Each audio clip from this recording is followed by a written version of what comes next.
Warm welcome to everyone. Good morning, good afternoon, good evening, wherever you are. We welcome you. I express my deep gratitude to CA Jyoti Singh, who is our speaker today. The CA Speakers Forum is an initiative since last 3 months. It is an initiative to share knowledge and also mainly to develop speakers. If you would like to be a speaker, then this is a platform which gives an opportunity to everyone without you may have spoken or not, because this is a platform to develop your confidence. This is a platform to develop your abilities, to bring out your abilities. This is a platform for help you succeed in whatever you do. So today, the topic is very interesting, very, uh, I can say new, because the law was became applicable in the last year, and this is the first time when the reporting has to be done by the entities which are under scope, and the deadline is very near. Even if it may not be for under scope for us today, it is very important for us to understand that what's happening in that and how we can be prepared for it. And that's what our speaker, CA Jyoti Singh, will be doing. The climate change, or the sustainability we talk about, the issues in the climate, that has been a talking point not today, more than 3 4 decades ago, but the challenges are increasing, which shows that we need significant efforts to bring things back on track. UAE had hosted COP28. I was part of it. So many initiatives were taken during that, and the journey continues. But as we see the changes, the challenges are also arising. So Jyoti, I know Jyoti since past few years. Jyoti currently is a partner in a Yuma consulting firm in the NCR region. I had been engaging with Jyoti before she came into the practice. She was engaged with ICAI on a full-time role when I was also engaged on a full-time role with ICAI, and that's how we started working together. And one of the project we continued for few projects, and then when I got to know that Jyoti is into the consulting field now, and she is into the ESG sustainability practice, I got very happy. I became very happy because this is what the situation demands, that more and more practitioners come into it so that they can support the entities. So, Jyoti, thank you so much for being here today. And I'm sure that uh, uh, audience will significantly benefit from the session. And there's an audience on the YouTube live, and there's an audience here, and this will be available for everyone to watch even after that. So I request all who are here to please welcome Jyoti with the emojis, whatever you wish to use. Please welcome her. Let us give her a grand welcome. And Jyoti, the screen is yours. Thank you. Thank you so much, Prabhdeep Singh ji. Welcome, And Jyoti. it is, my privilege to be part of the Speakers Forum and to speak on a topic which is really close to my heart, sustainability, climate change. It is very, very close to my heart. I'm a chartered accountant, but since last 6 7 years, I'm into this field. And I think, this field is something which is uh, important for all of us as professionals and also as individuals. So let me Right. start with a quote to set the tone, to understand where we are, why this is urgency, why the climate law is important for us. Um, there's a saying that there's a quote that we are using Earth's resources as if we had two planets, not one. So there cannot be any plan B because there is no planet B. So this is something which, it's alarming bell. This is a Right. code red for humanity, as the IPCC report says that the climate risk is a, code red for humanity. Yeah. So let me share my screen. Yeah. Yeah, one thing, Jyoti, somewhere I see many leaders, saying that the way we use our resources is actually the resources which are for our future generation. We are using that now, and that is like taking someone's life and, using for your Yeah. own, something like that. I think that's also under discussion. Yeah. So, Yeah, this view is there because this is yeah. what exactly we are doing. We are Yeah. using 1 year's resources in just 7 to 8 months, 7 months. So Hmm. that means we're Right. depleting the resources for the future generations. Right. So we all are aware of these issues. We all are seeing all the global warming and all the impacts. And let me just share my screen. Right.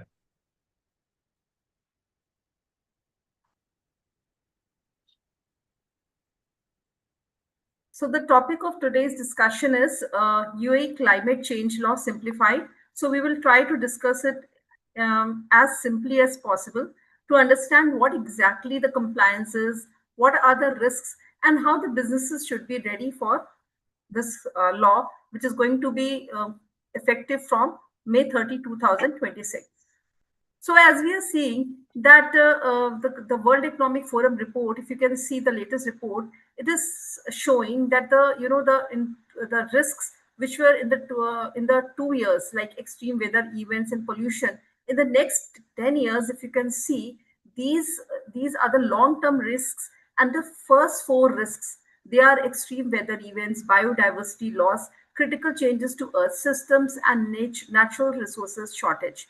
So it is not only the businesses, but also as human beings, as homo sapiens, it is very very alarming situation for all of us.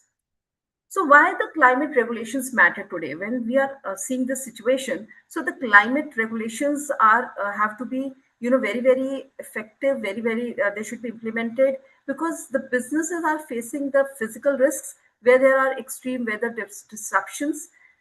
Their businesses cannot continue like that. Then there are transition risks because a lot of policy changes are being there. Most of the countries, almost all the countries across the globe, they are moving towards low carbon economy. Then the carbon cost is there. The carbon markets are coming, and similarly, there is supply chain vulnerability also. If your business cannot be, proof of this risk, climate risk proof, because you are dealing with other suppliers who are also having the same risks. Suppose you're an agro-based industry and you're taking raw material from some other industry, and if because of bad weather they are not able to have good crops, then this industry will get impacted. So this is all leading to increased climate compliance burden also.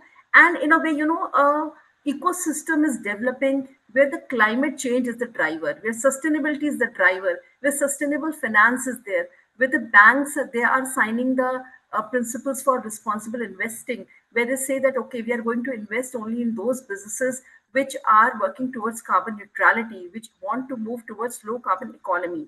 So we can see there are a lot of drivers. Even as customers, we have preferences towards that. Then there are regulatory, standards which are coming. As accountants, we know that there's International Sustainability Standard Board is there, which has harmonized all the standards like GRI, TCFD, integrated reporting. So there is a shift, and we as professionals, we should be aware that how this shift is going, how it is impacting us, our services, our businesses, and we should stay ahead of these learning curve. So when I talk about we talk about the UAE's climate vision and leadership. So the UAE has really taken a very, very commendable step as the global leader in climate action. And it is the first country in the Middle East which has announced that it will have a net zero by 2050 strategic initiative. Now, this is a commitment which is not just a commitment, but it has set out a proper roadmap that how it is going to achieve it, and it wants to align itself with the Paris Agreement, which requires all the countries to lower down their carbon emission. So how it is going to move towards the low carbon economy? It has put a very good roadmap, which includes each and every sector, each and every organization which is operating in UAE. It has not said, the law does not gives any exemptions. that okay, if you're a big player or if you're operating in particular sector or anything, you are exempted. No, you have to comply with the requirements. The only difference is that depending upon your emissions, whether you are high emitting, you are in the high emitting category, your disclosures will be accordingly. The compliance burden will be accordingly. So it is going towards a low carbon economy where there is a lot of energy diversification is there. There is clean energy expansion is there, and this is also in tandem with the circular economy where the waste management is also there, because if you have to move towards lower carbon emission, you have to also have a circular economy. So in this, like Mr. Baweja said, that it had hosted the COP28 summit to show that it wants to be a leader in this field. It is having a national climate change plan. There is a So what we will discuss today here is the federal decree law, which is a very very important foundation of UAE's climate vision and leadership. That this is going, how the 2050 commitment of net zero will be achieved by UAE. So, this federal decree law has come out of this National Climate Change Plan of the UAE, which is towards building a low carbon, climate resilient future. And it had a time frame of 2017 it started, and 2050 its timeline is there. So here they want to have a unified resilient economy where there is a sustainable infrastructure is there. There's more of renewable energy is being used. The target is to have a 50% of power capacity from clean energy by 2050.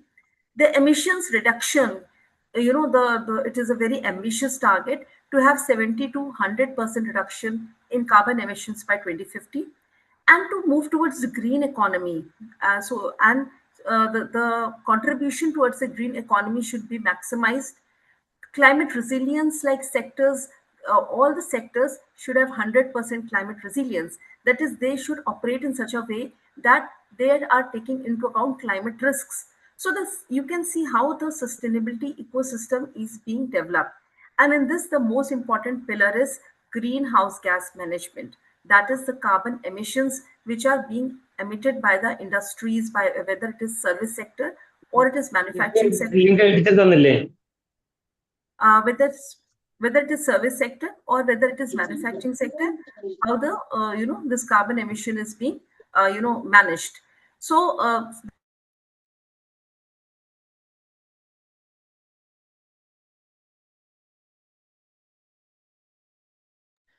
Jyoti, can you please unmute yourself? Because I had to mute all because there was a disturbance. I had missed to do that. Can you unmute yourself? Yeah.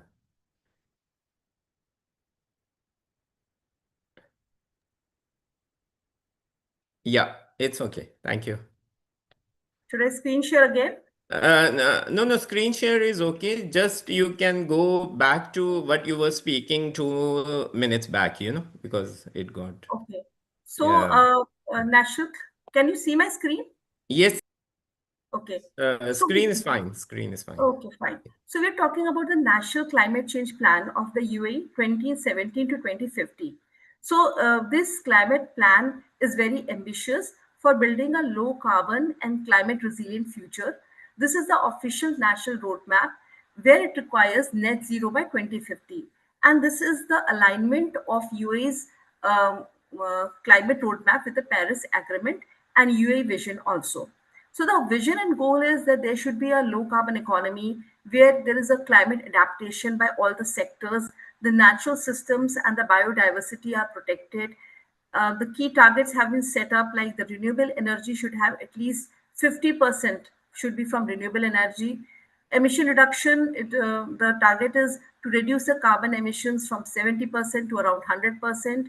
Then the green economy means where we are putting more and more funds, the finances towards green economy, the like renewable energy, the solar power things. Climate resilience is when the sectors are working in such a way that they know what their climate risks are. They are trying to minimize those climate risks, and they are ready to mitigate those climate risks. So in the strategic pillars, you can see that the greenhouse gas management is very important.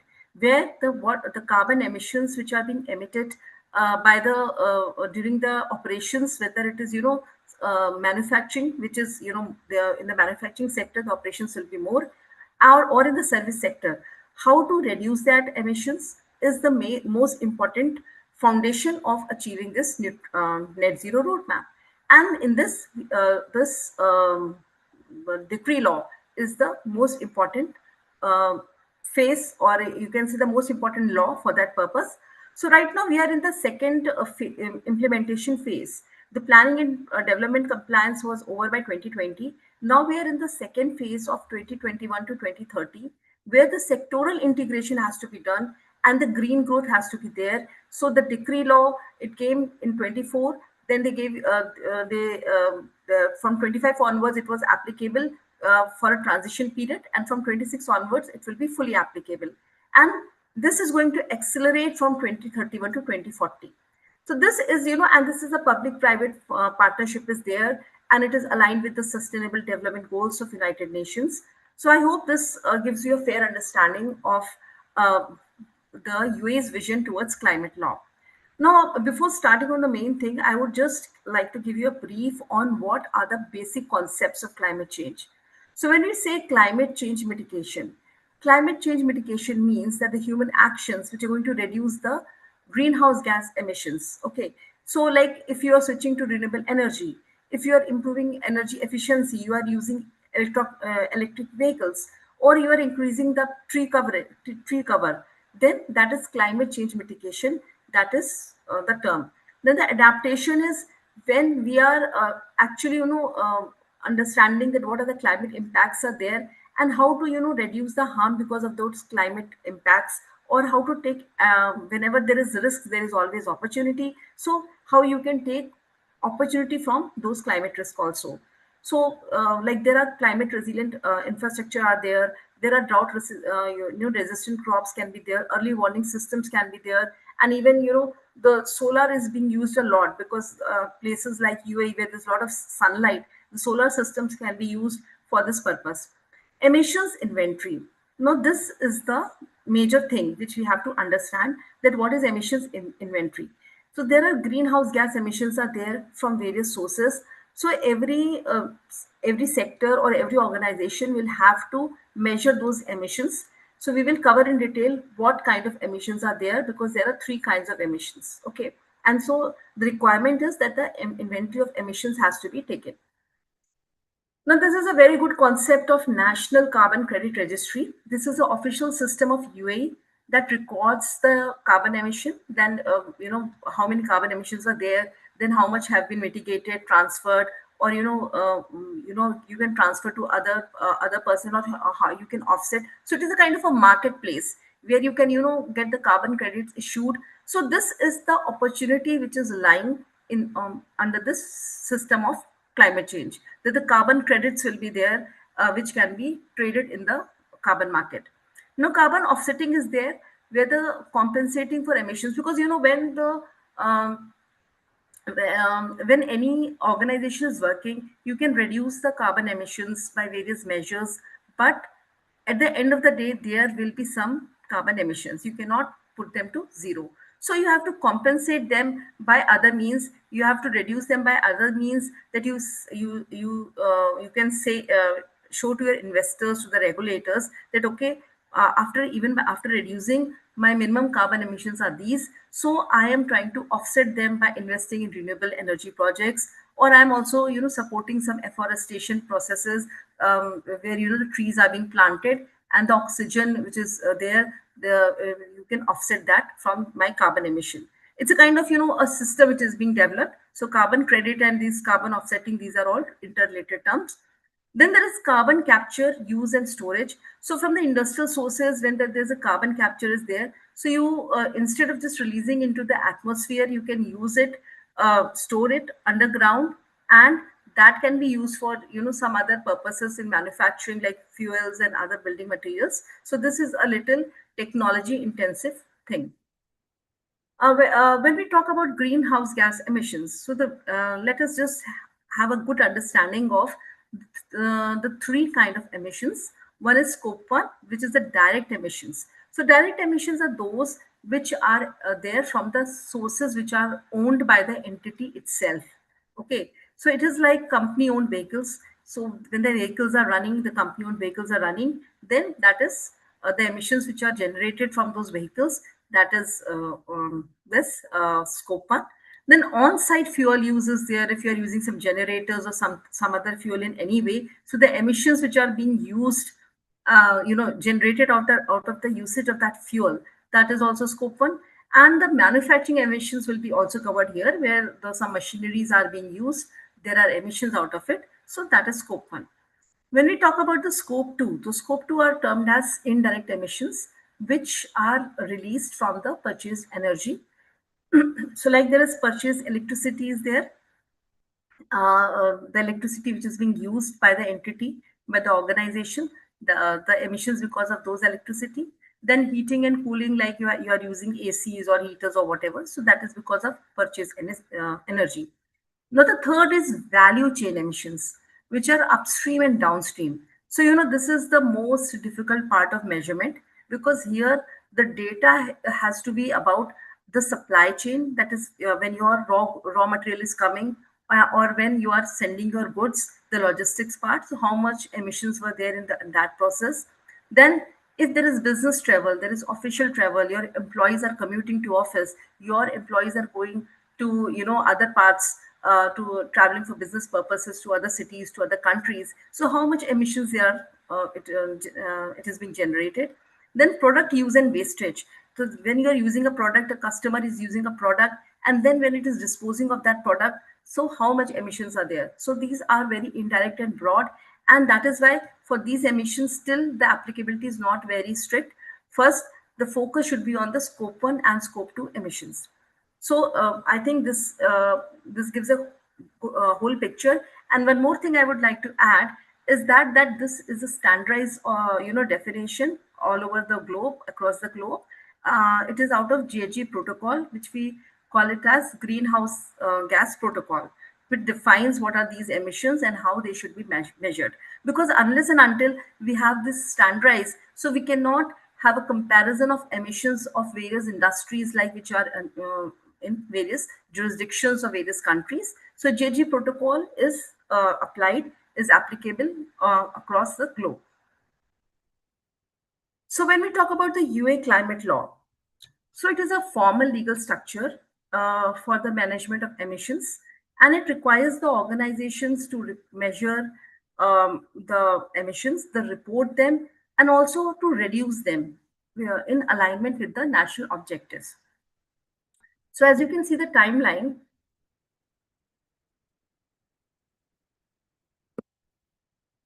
in 2024, this decree law had been issued. Federal Decree Law number 11 of 2024 was issued. Then 1 year was given. After that, from 2025, it was like the preparation and readiness phase, which you can also term as the transition phase was there. From 2026 onwards, the mandatory compliance will begin. And this milestone is May 30, 2026, from where it will become mandatory, applicable to all the entities. So, exactly from 2 months from now, this act is going to become applicable, because already 1 year preparation and transition phase has been given. So this is time. If the organizations have still not become ready for that, they should at least start this process, utilize these 2 months to bring up their the internal data and everything in requirement with the law. And the next phase is going to be expansion and strengthening, because the when this applicability will start, they will first cover the the high emitter industries, the bigger organizations, but slowly and gradually they are going to cover the complete gamut of organizations, and they're going to strengthen their compliance. So the you can see that the organizations cannot skip it. They should start the process as of now, because the mandatory compliance is just 2 months away from now. It is fast approaching.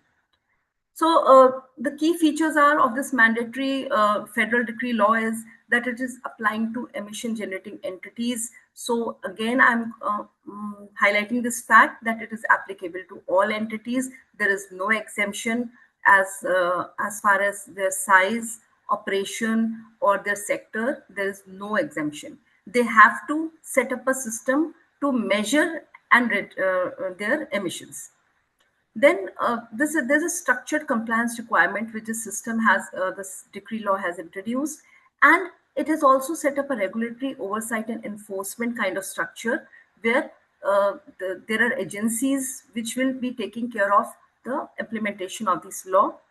And it is very significant because it is aligning with the UN global climate commitments. Also, the emissions reporting is being standardized, and all the sectors they are given some targets that they have to reduce their emissions according to that. So there is a sectoral compliance also in this regard. I think the objectives of the law are very important to understand. And here the term which has been used by the in the law is measurement, reporting, and verification. So there's a measurement you have to do. You have to do reporting, and then also verification that whatever you have measured and reported to the entities, if it is being verified, then you are able to show all the documents, all the controls which are there, that how you have measured and reported those emissions. Okay, the Article 5 of this law says that the entities should monitor and report the greenhouse gas emissions they generate in accordance with the methodologies which have been approved by the Ministry of Climate Change and Environment. This methodology has been standardized and it is in alignment with the GHG protocol only. And they must document the emissions data in a national inventory. So after measuring, they should document it and also report it in a national inventory so that they can calculate that, okay, how much emissions the UAE had in this year, how much emissions the UAE is emitting in next year, and how much reduction they have achieved during this period. So there's a periodical submission has to be there, and right now it is annual only. And furthermore, the law also mandates that after, you have to just not measure it and report it, but the organization has to also go for some adaptation measures. It has to work towards reducing those, and the sectoral targets will be there. So they have to do like that, okay, and take appropriate actions to also mitigate the potential impacts. Article 7 is also very clear that for this, the entities must develop and implement action strategies which are aimed at this. So it should not be something like that, okay, we'll be doing like this. It is not something, um, put into some framework, some roadmap is not there. It is something like, okay, we'll be doing that. It is not in that sense. There has to be a proper concrete plan, which the board of directors or the head of the organization, the people who are, the governance who are managing the organization, they are accountable for that. That whether they have not put forward a roadmap for their organization. And the uh, and the law also requires that there should be cooperation between the federal and local authorities as well as the private sectors, so that there's a harmonized climate efforts are there. The objective of the law will be met only when there is a good public private partnership is there. Now, there's one Article 4 of this law which talks about the climate change mitigation. So, here the thing is that once you have measured, then how you are going to mitigate it, how you are going to reduce it. So, the core requirement is that to reduce emissions, to achieve climate neutrality, so that there are some mitigation plans are there. And when we talk about the mitigation plans, so any organization can have short term, mid-term, and long term plans, because you cannot have a long term, a very detailed long term plan which you can execute. You can say, okay, by the next year I'm going to do some quick steps, some quick fixes are there, so that at least it comes down by 10%.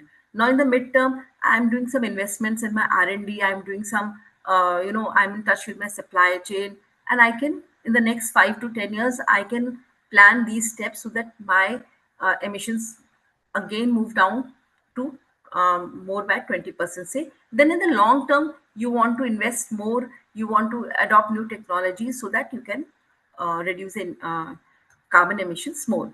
So there can be operational efficiency. So this article has got key mitigation measures. Like there can be operational efficiency, improving energy efficiency across the processes. Suppose some processes are being taken, some manufacturing is being done, or there, you are using some electricity, air conditioning. In UAE, I understand, since it is, a very warm place, the temperatures go high. Then how this ACs, how they can be optimized, how the energy efficiency can be brought by utilizing them, and how the clean energy sources can be utilized. It is also recommending the use of sustainable alternatives like saturated fluorocarbons, and also the carbon offsetting mechanisms, where we are it means purchasing the carbon credits, or planting more trees, supporting some initiatives of afforestation and all. Nature-based and technological solutions. This is enhancing and protecting natural carbon sinks, and where we had just discussed earlier about deployment of carbon capture, utilization, and storage. That is the during manufacturing, if the carbon is emitted, it should be captured and utilized for some other processes. So it is a, and also the waste management system should be integrated, because when the waste is disposed of, there are carbon emissions are also involved in that. So for this, there has to be a mechanism of standards, of controls, and also the implementation requirements have to be laid down. So we see how the complete system is moving. When we talk about the climate, this compliance framework, so one is the emissions monitoring and reporting, which we have discussed, that they have to monitor and measure their measure excuse me measure their emissions. They have to monitor them and report them. Then they have to do sectoral compliance plans should be there. So the local authorities, they will be developing sector specific plans. Let's suppose for the logistic industry, or for the hospitality industry, or for the real estate industry, infrastructure industry, or whatever, maybe service sector, IT sector, what the plan should be, where they are exactly right now, how much emissions they are contributing, and how that should be reduced. So the sectoral compliances will come gradually, and these procedures will be set by the sector specific, regulators, to annually reduce and meet those annual emission reduction targets. Then there is a carbon market participation is there, where the companies can engage in voluntary carbon offsetting through mechanisms like national carbon credit registry, where you can register and you can contribute towards that. If you are having, you are planting more trees, and it is more than what carbon emission you are already emitting, then you are having some carbon credits with you, which you can trade, and which the other organization which has more carbon emissions and it is not able to mitigate them, then it can purchase them. So it is a marketplace for selling and purchasing carbon credits. Then adaptation planning is there.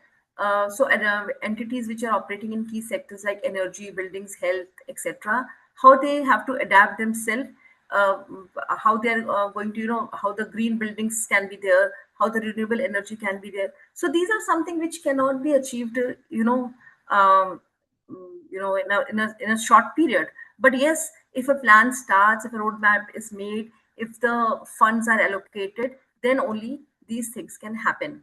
And again, any law which is mandatory will have non-compliance.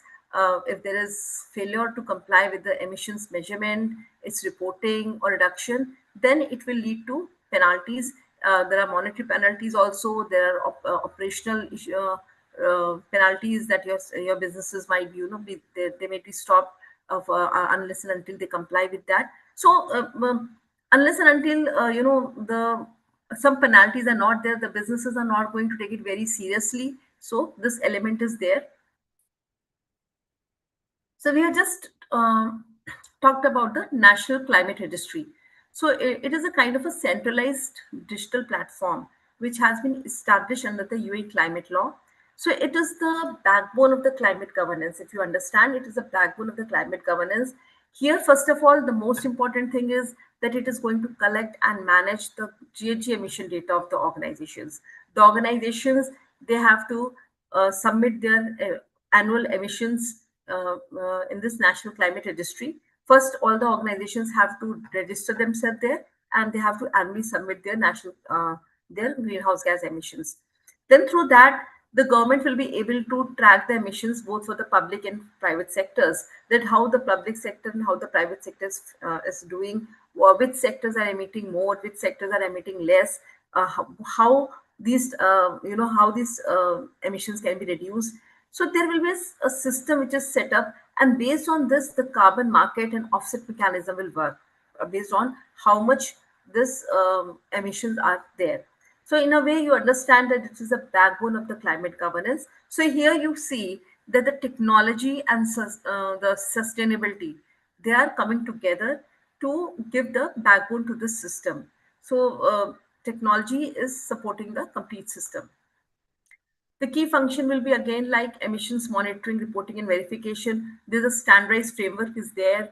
So right now it is covering only the scope 1 and scope 2 emissions. However, the progressively the inclusion of scope 3 will be there.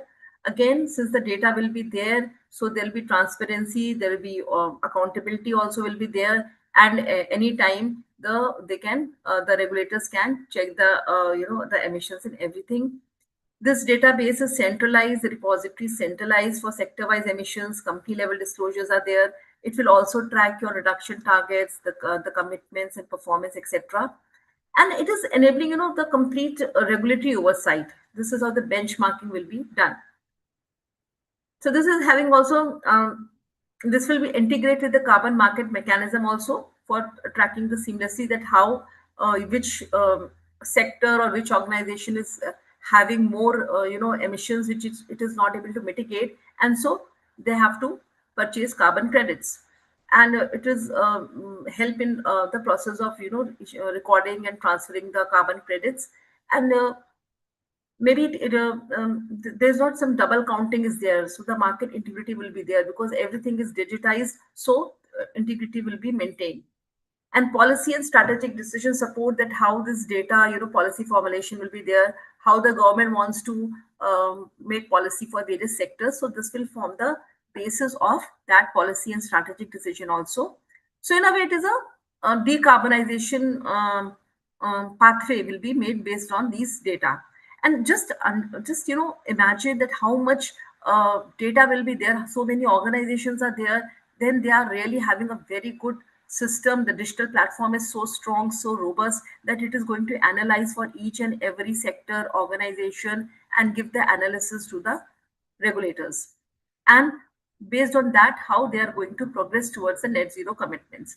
So and this will also give them uh, the names of the organizations which have not submitted or their emission disclosures, so that they can take actions on those organizations, and they can enforcement actions, the penalties and all can be made based on that this system only.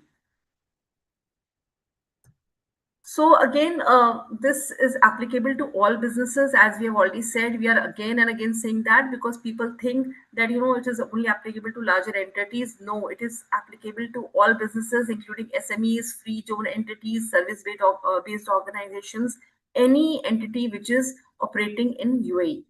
And it was effective from May 30, 25. That was the transition phase where the federal decree law was 11 was there, and any organization can go and read the requirements, so that by this May 30, 2026, they are ready with the compliance. Okay. And the implementation of MRV framework is the basis of this compliance, and they have to submit the verified emissions data and maintain proper documentation. So maintaining of proper documentation is very much necessary, because this is not something like you can calculate anything and submit it there, but you should have the proper documentation. So I will just give you an example of what we mean by proper documentation. Suppose if you are putting fuel there, that you are calculating fuel of your vehicles emissions. So for that you should have the bills of the fuel purchased for the complete year. From here, generally we pick up the financial data only, as the how much expenses you have done, the organization has done on fuel. But there is also a non-financial data in those fuel bills. Here you are also having the data on uh, how much liters of petrol, like, or diesel, whatever has been purchased. So that data has to be added so that you can calculate your emissions from the fuel that you are using, that is the scope 1. But once we say the proper documentation, that means that you should, like we do in our financial accounting, in our financial audit, we should have all those bills of fuel purchased with us, so that whenever required we can get it verified, we can get it audited. Although the auditing requirements will be only for the large organizations, I think there is some cap also. It is zero point 0.5 metric tons of carbon emission, but that is also not very clear right now. But it will be for the large organizations. But yes, gradually the small organizations will also be covered. So the even the SMEs should start at least measuring their carbon emissions. The compliance risk, as we have earlier said again, that you will be having, 80 50,000 to up to 84 billion for non-compliances there. And unless and until there are strict rules for implementation, this thing cannot be fully achieved, of the vision of net zero roadmap cannot be achieved. And so, and there can be, suspension of permits or approvals if the organization is not complying with the UA climate law. So the mandatory obligation is that you have to measure your scope 1 and scope 2. And relevant scope 3 means if you are able to do it in the first go, it's fine. Otherwise, you should set up systems to measure gradually your scope 3 also. Develop your reduction plans, and you should submit the emission reports to authorities. Verification is required only for larger entities. So this is a kind of a system, if you want to just understand the roadmap. So there are steps for this. So determining applicability, say applicability is there. Here from applicability we mean if there is any sectoral compliances there, then according to that you can see that what is applicability, and register yourself. Then establish the data collection systems. So this is the toughest part. The data collection system is the toughest part, if you can say, because financial data is there, it is captured. The non financial data, it is it is not so much streamlined or captured. So establishing of data collection systems is something where the organizations find maximum challenges. Okay, they find the maximum challenges.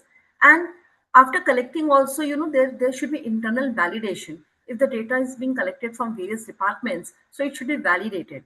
Okay, so after, and then based on that, JG inventory should be prepared. And the MRV system platform should be, submission should be done there. And records and monitors, the record should be always be available. The documentation should always be there. So, one more thing that we should understand here is, see that it is a compliance exercise, but on the same thing, like we can also see that it is an opportunity for the organizations to enhance their efficiency, to see that where they are, their operations can be optimized, where they are not using the right kind of energy source. And this will also help them to be resilient, because the climate risk is increasing. If they are able to comply with all these things, then only they will be able to survive in the long run and be competitive also. The organizations which are already working towards that, they are forerunners, and they are reaping the benefits of the same. So, if you say how to start with, so we would suggest that there should be a dedicated governance structure should be there. A one person ownership should be there. Some ESG or climate lead should be there who should take this forward. There, and it requires a cross-functional team should be there, because the operations, the finance, the human resources all have to give some data. And it is very much necessary that this governance structure should have defined roles, responsibilities, and accountability mechanisms should be there. Now, secondly, the organizational and operational JT boundaries has to be defined. So this means that here we are talking about, suppose if the organization has operations across 6 locations, or if the organization is having, maybe it is having some in other country also. So how it is accounting for operations in other countries also. So how it is accounting for those emissions. So it has to one this GHG boundary has to be defined. Then the emission inventory thing comes, that first we have to see what other scope 1 emissions are there. That is where we are directly the resources are under our control, and what are the scope 2 emission sources are there. We have to collect their data. Then there are emission factors which have to be applied for converting that the fuel usage or the electricity usage into the emissions. So there a emission factor has to be applied.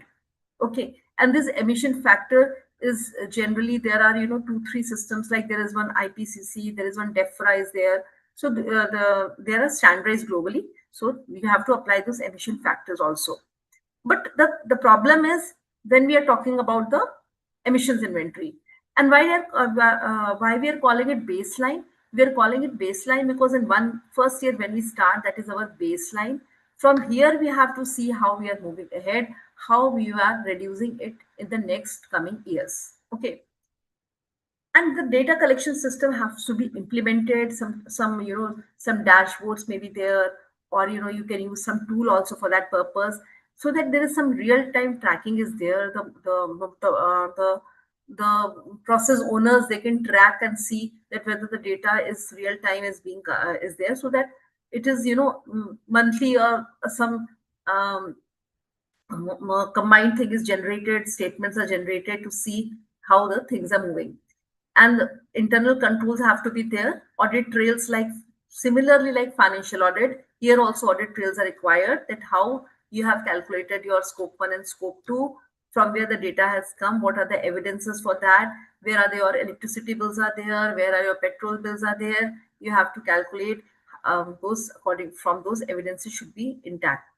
So, and the in this process, we are also aligning with the greenhouse gas protocol, which is a global standard.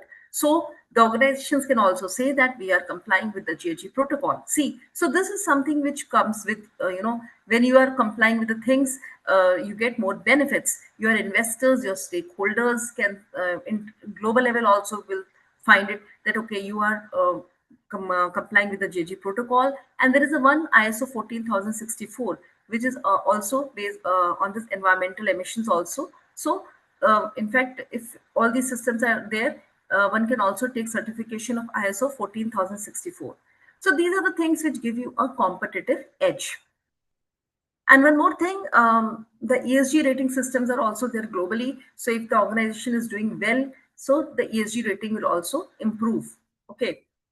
Then the next step is where are the your hotspots are there, where the emissions are more, where the inefficiencies are more. Based on that, a reduction plan has to be developed. Then the decarbonization strategy has to be there, which will include your energy efficiency improvements, your renewable energy adoption, how you are doing, how much capital as an organization you are ready to invest in renewable energy, because these things have long term benefits. In the short term benefits, investments have to be there.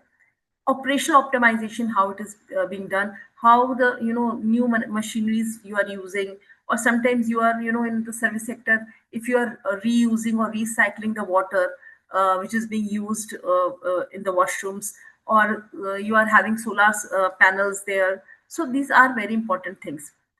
And climate risk assessment is there, where you are preparing your heat maps, your supply chain assessment. So these are something technical for which an organization will get ready at the next maturity level.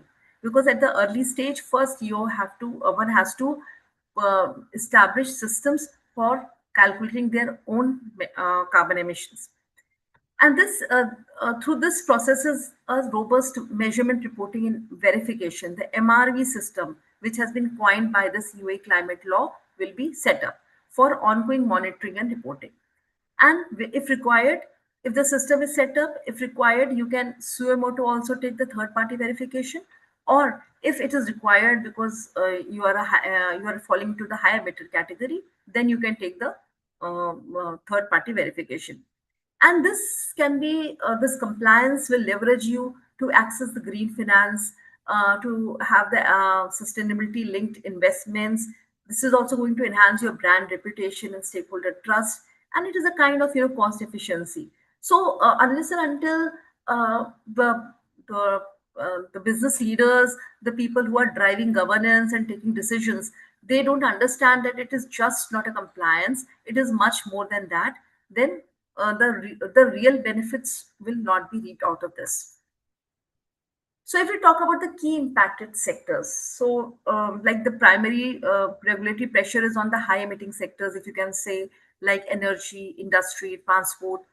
No, but this pressure will roll towards the other sectors also, even if they are not high impacted sectors.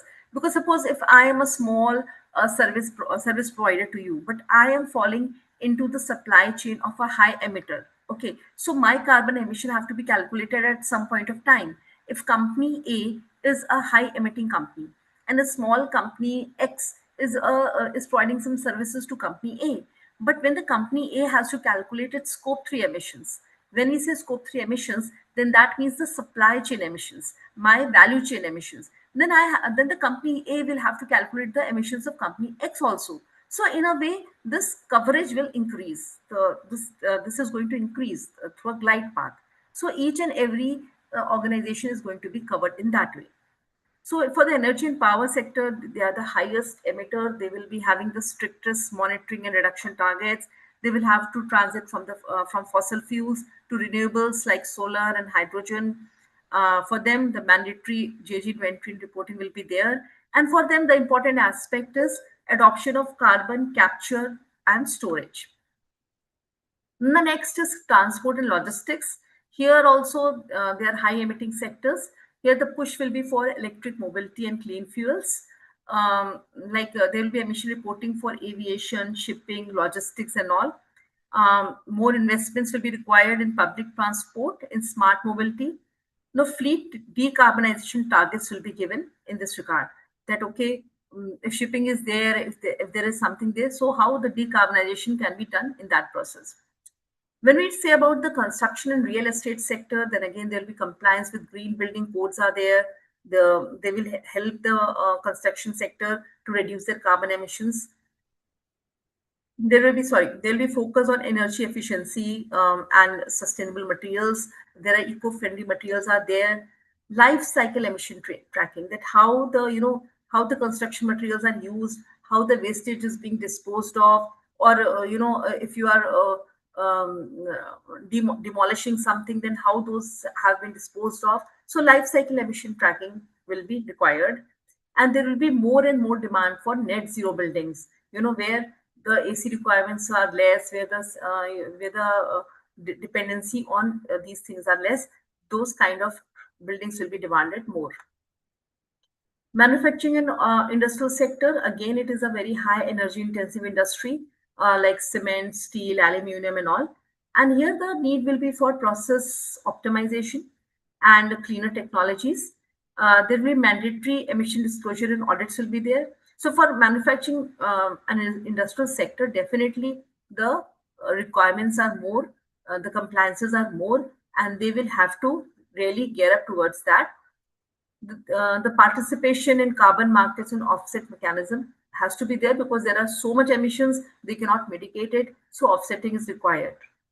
When we talk about the hospitality and tourism, then there will be focus on energy, water, and waste management, how much they're consuming during their operations, and how to reduce the energy consumption, the water consumption, and so much waste which they are generating. And disclosures will increase. And tourism will also be aligned with the net zero goals, and green certifications will gain importance for these kind of industries. Even we have heard about net zero events, where they announce that this event has been hosted as a net zero event. That is, we have tried to minimize the emissions while hosting this event, and whatever we cannot mitigate, we have tried to offset also.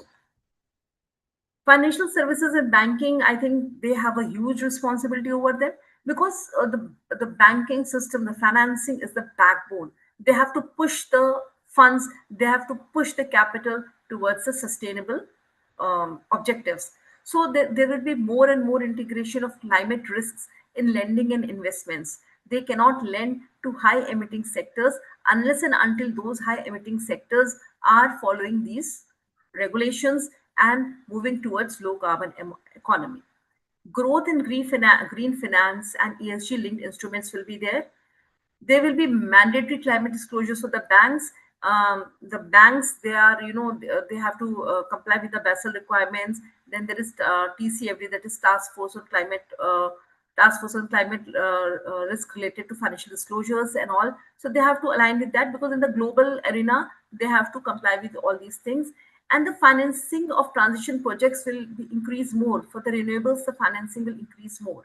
So you can see that every sector has in its own way has to make the changes. Okay.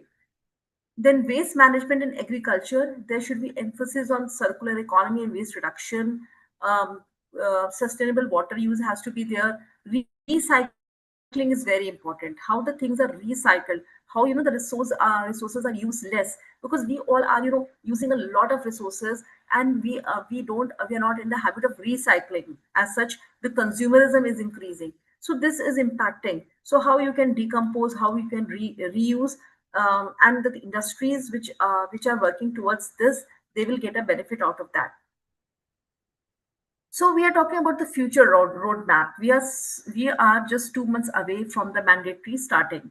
So these 2 months are crucial for the organizations to set up their systems and show that they are measuring everything. They are ready to report. They are ready for verification if required.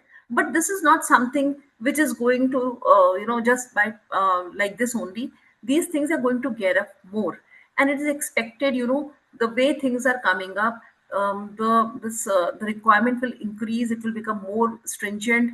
There will be more continuous compliance reviews will be there, because the objectives have to be met, and the objectives can only be met if the compliance reviews are there, the monitoring is there, and the targets are revised, the sectoral push is there. Then only that can be achieved. So, in the long term, there will be a decarbonization roadmap will be there, that how the various sectors have to be contribute towards the UAE's net zero targets. For that, innovative technologies have to be adopted, strategies have to be there. So these what we should expect is a long-term decarbonization roadmap should be there, and innovative technologies and deep emission reductions have to be adopted. The climate disclosure, there will be more and more push towards enhancing the climate disclosure. The more transparent and comprehensive information should be there. Your investors, your stakeholders will be looking that, okay, how your scope 1 and scope 2 emissions have reduced from the last year. You have to give that comparatives. You have to compare. You will be accountable that, okay, why you are not calculating your scope 3. What steps have you taken to calculate your scope 3 in the future? Have you started setting up your systems for your value chain emissions? Okay. And these disclosure practices have to be consistent. Global standards will have to be adopted. And I'll give you example that, like, even in the education sector, the big universities, they have UNPRME, which is United Nations Principle for Responsible Management Education. So even there, they have to disclose whether what they are doing towards achieving net zero, what they are doing for teaching the students in sustainability, and how they are calculating and becoming net zero. What measures are they taking? So in a way, every sector has some pressure from the stakeholders, from the regulators, and the continuous compliance review will be there, regulatory review will be there, and adaptation will be there. And this whole, I think now by now we must have be having a feel, a sense that how this ecosystem is developing. The things are in place, the laws are in place, the roadmap is being made, and we all have to comply with it, by these requirements, so that this UAE climate law compliance, the companies are able to comply with it by the required time as set per this law. So I will just repeat what I always repeat, that we do not inherit the earth from our ancestors, but we take it from our, our young people, from our next generation. So this is something I would like to echo again. And with this, I come to the end of my presentation. Yeah. Thank you. Thank you, Jyoti. Thank you so much. Do we have any questions? If you have, yeah, Manoj, can you please go ahead?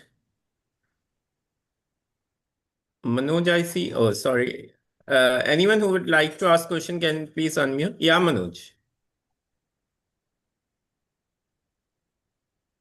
We are not able to hear you, Manoj. Yeah. Anyone else has a question? I have a question. Yeah, Surabhi. Uh, Uh, hi, please. Jyoti. Hi, thank you so much, Jyoti, for the presentation. It was really nice to know about this laws. I have been like personally very interested in sustainable living, so I'm happy that laws are getting introduced.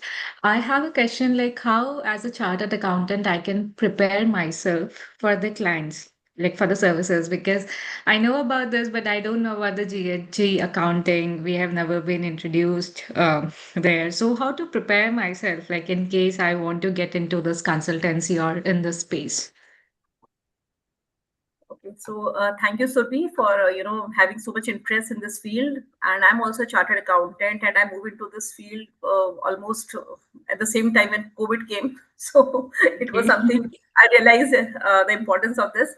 So see, we all are professionals. We understand the governance system, the measurement, reporting, everything. Okay, so Great. nothing is new for us.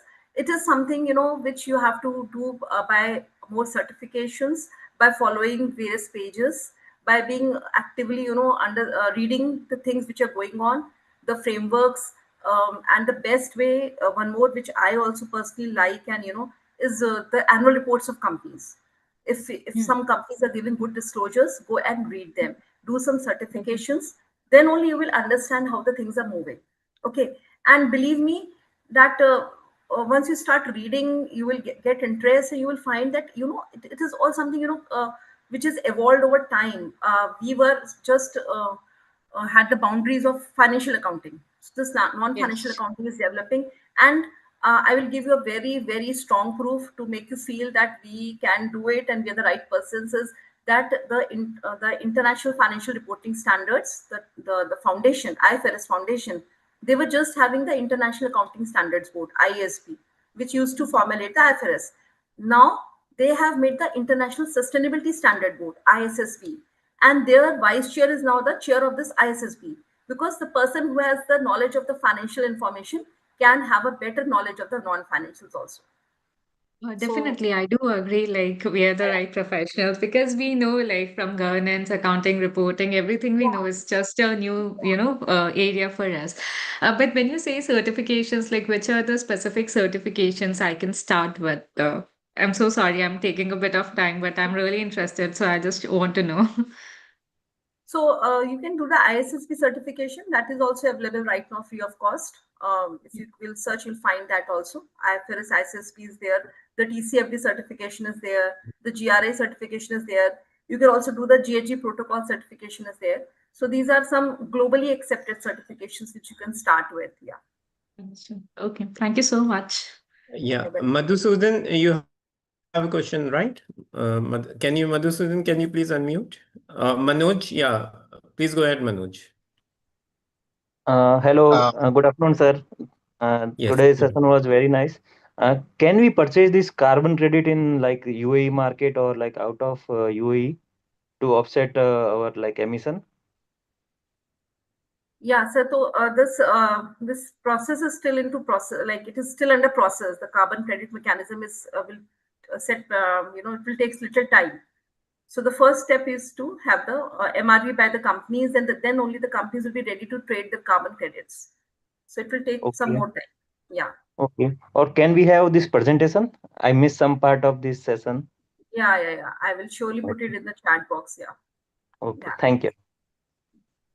Yes, you can put Jyoti first presentation. Then, yeah, Madhusudan, just wait here.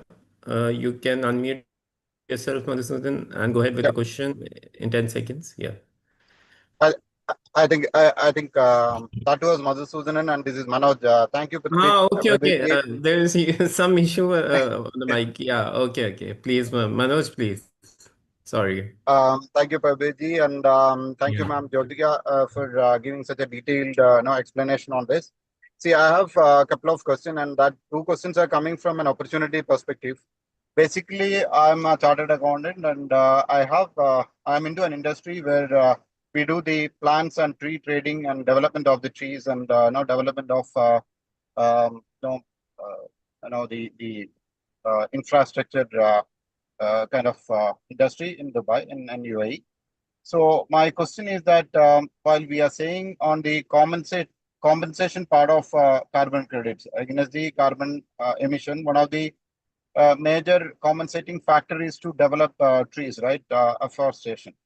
Now, my question is that okay, is there is any specific guidelines regarding on how much trees has to be developed or how much green cover has to be developed? Uh, is there Yeah, anything like that in the protocol? yeah. So there are specific, calculations are there. There are some standards are there that how much offset you can do from one tree. Like, so there are guidelines for that also, global guidelines for that. Yeah. So it's not something like that. You anybody can say my tree is giving more oxygen that way. So there are or based on the size of the tree, the life of the tree, there are some guidelines for calculating those. Is there any authorized agency to review, calculate, and inspect the trees and to see that okay, how much it's going to generate and what carbon credit is going to be evolved from Yeah, that? yeah. I'll share the details with Prabdeep ji. So there are agencies which do that work, and we can also help you in that. We can discuss on that. Oh, Yeah, that's great. Thank you, ma'am. I'll be in touch with you. Thank you. yeah, sure. Okay. Thank you. Yeah, so bro, can you please go ahead? Good afternoon to Jyoti ji and Prabdeep ji. Thank you for the session. Somewhere I think I know both of you. Prabdeep ji, definitely I know. Jyoti ji also, I think when I did the BRSR from C Institute, I think you are one of the faculties or one of the admin at that point of time. It's around 2020, 2021. I so Yeah. in So a way, yeah, you must be knowing me because I was the person who had started this course in the institute, and yeah. that was we were struggling to have good faculties and to prepare all the structure and everything. Later on, when I left the institute, so I'm now faculty here. So, but that course is really something which has shown that our chartered accountants are well equipped for this new field. Yeah. Great. Now, thanks for that. And see, my question today is, uh, I am heading finance and sustainability for my company, and the plan is to do it for the whole group in a way. So I just want to understand from you, from your experiences. See, is it possible for a charter accountant to do everything on this font? I understand we can get certification, we can get a knowledge from reading the materials, or is it possible for us to do it, or do we need to engage some consultancy firms who can really help us in meeting the nitty gritties of the thing? About the reporting, about getting the materiality assessments, about getting the assurance audit done, everything. Can you a little bit touch base on that, please? So it depends upon what is the maturity level of your organization. If you are Mhm. already doing your emissions measurement, if you are already doing it, then your compliance will be easy. But you are not doing it and you have to start from the scratch, then I think you will Uh-huh. need some support, some help from a consulting firm. Yeah. Right, right. Yeah, no, see, in that context, we are not that much mature, we can say, like many Hmm. other companies in this region. Yes, of course, it's an evolving thing. So what I understand, like, it is always better to have somebody at least for the first few years, right? To Exactly. establish and then move on from there. Yeah, yeah. Well, you can take help for some expert who has already done this for other organizations to set up your Mhm. systems. Uh, Mhm. then then of course you can take over it and you can manage it on your own. Yeah. Yes, yes. The biggest challenge in this case, see, what I see is the tone at the top. The first of all, as you rightly touched base, also they have to understand, they have to know that it Mhm. is not only about compliance; it goes much, much, much beyond that, right? Yeah. So yeah, Exactly. in that case, I think yeah, yeah. So okay, thank you for that. Thanks, thanks. Thank you. So, see, this is where this law is helpful. Earlier, if the sustainability was something your branding thing or something of that sort, but now you Mhm. are into the mandatory thing. You have to do it. So Absolutely. I think Absolutely. things should become easier for implementation of all these things. Yeah. Right. Right. Thank you so much for the time. Thank you. So, Thank you. thank you. This is the last question we will take because we are already ahead of time. Ravi, can you please unmute and go ahead? Thank you. Good Yes, afternoon, Ravi. Jyoti. You can hear me? Yeah, yeah. Can you just repeat the certification names you just said? I was missing that. So I'll just type it here. So there is Thank you. one Yeah. ISSB certification by Yes. IFRS. Hmm. In fact, I will share the links also with on the That's, group yeah. also if you're on the group. So Yeah. there's a TCFD certification is there. These two certification are right now free, and one is GRI certification which is paid. But if you are not working in that level, ISSB is going to come in all the places.